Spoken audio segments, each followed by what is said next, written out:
Well, the last slide on the current account and financial account is this basically. I give the example of Iceland, where net income flow created by sales and purchases is minus $300 billion, which means from the trade, Iceland is in debt.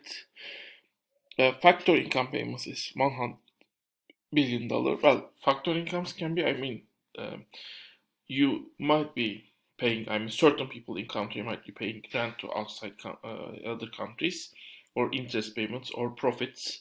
In that case, part of income is getting out, but part of income is getting in, so you have net amount. Net amount is 100 billion, and transfers is 150 billion. Again, there is money coming out and in.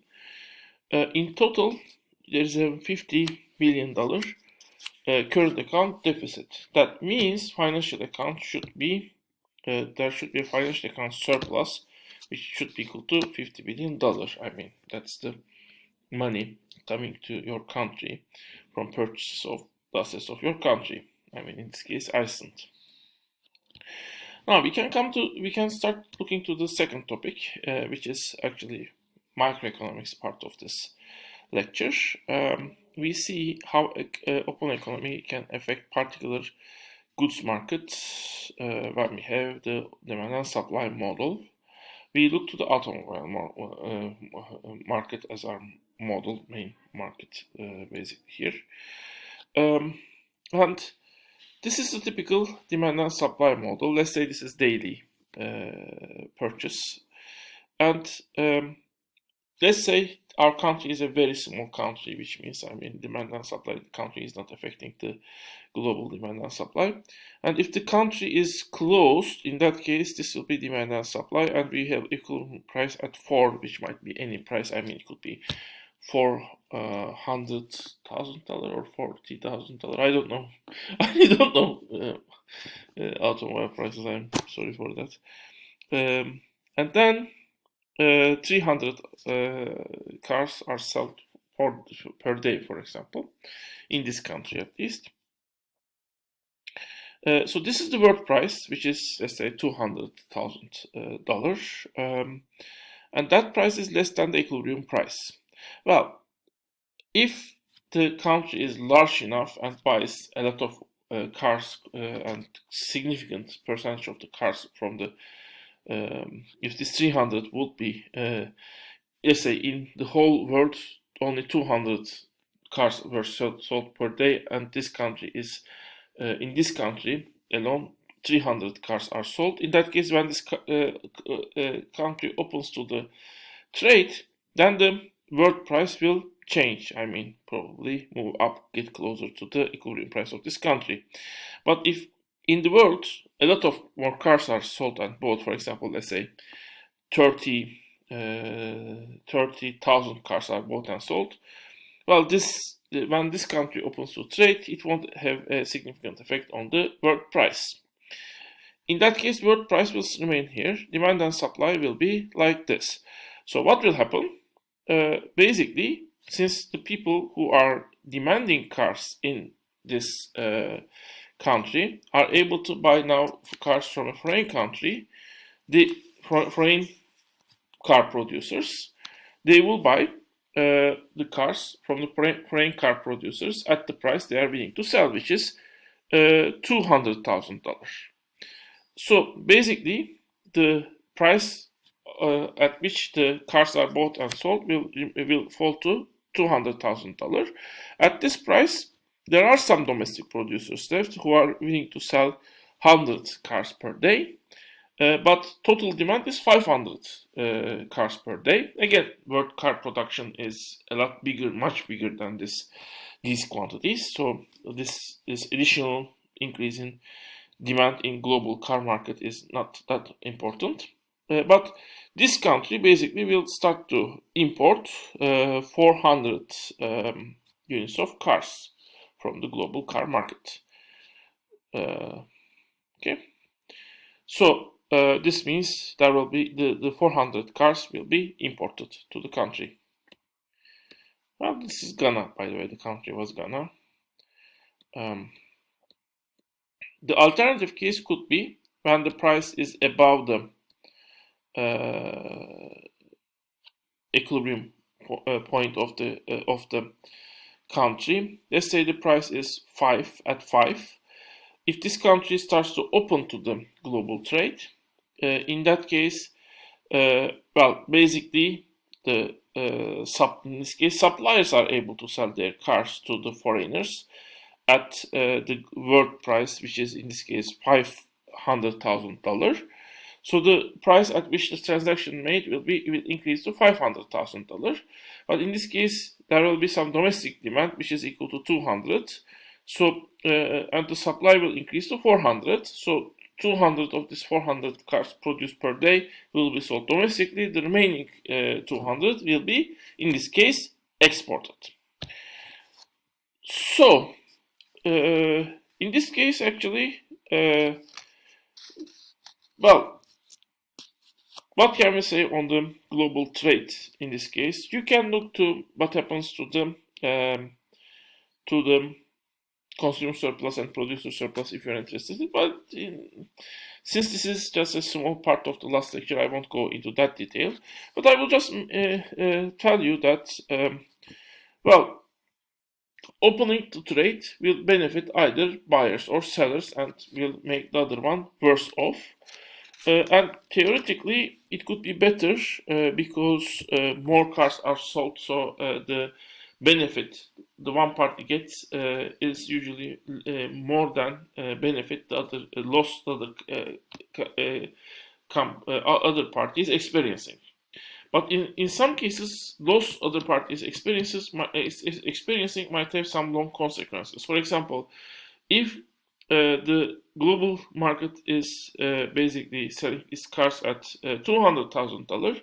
Well, at this price, in the long run, the car market might completely shut down in the economy, but that will make the country dependent to the other countries when it is buying cars. While if these countries could make more investments and basically improve themselves, for which they first need their cars to be sold, maybe this demand could shift, this supply could shift in time, and basically the equilibrium price could fall to $200,000.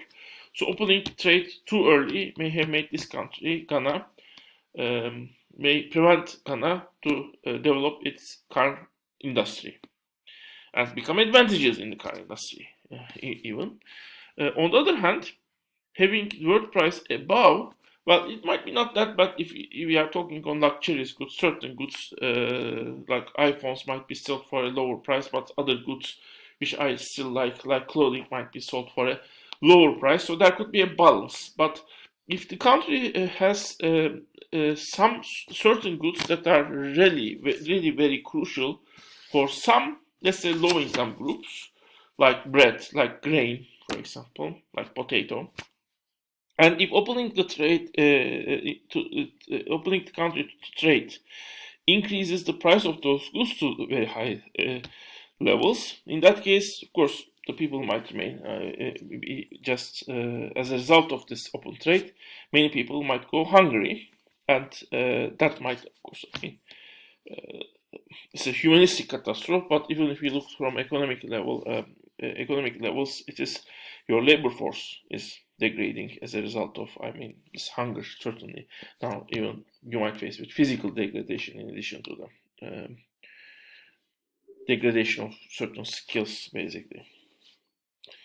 So increase in price of certain goods to a very high level as a result of open trade might also harm the country if those goods are essential goods for the country, critical goods for the country, basically. And certain people, for certain people, adjusting their budgets to pay more for these goods is not that much possible, and especially when the money they pay to these goods are already a very large part of their budget. This might be the case. Okay.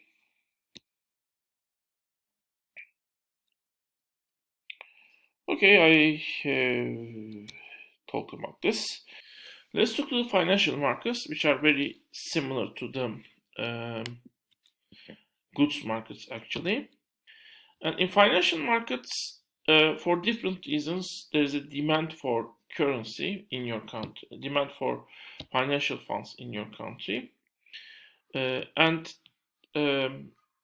well, again, for different reasons, there is supply in your country, and the basic model assumes different people are willing to borrow money to other people, and different people need money, borrow money for their needs. And there's an international market. So, if this is the case, you have demand of funds is like this, supply of funds is like this, and this is the world interest rate. Well, we will have a significant notification in a minute, but according to this model assumes the risk, of investments or lending money in if each country is the same. Which means, when I borrow money to someone, the possibility of losing my money is the same whether I lend that money in United States or Turkey or let's say Uruguay or Ghana. If that's the case, well, domestically there is an equilibrium interest rate in the financial markets, which is in this case 4%. If global interest rate is higher than this domestic interest rate, which is 5%, this interest rate can be easily set and changed by the central bank also. If international interest rate is 5%, in that case, of course, people can borrow money from foreign countries and people can lend money from the foreigners. So basically, as a result, the interest rate at which operations are made in the country will increase to 5%.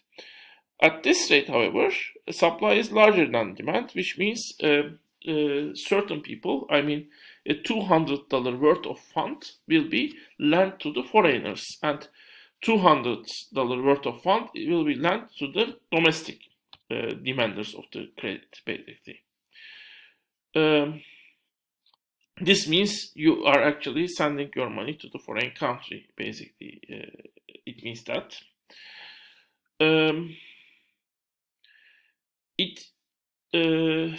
If the opposite occurs, of course, when your global interest rate is lower than your equilibrium interest rate, in that case, opposite occurs. The countries, the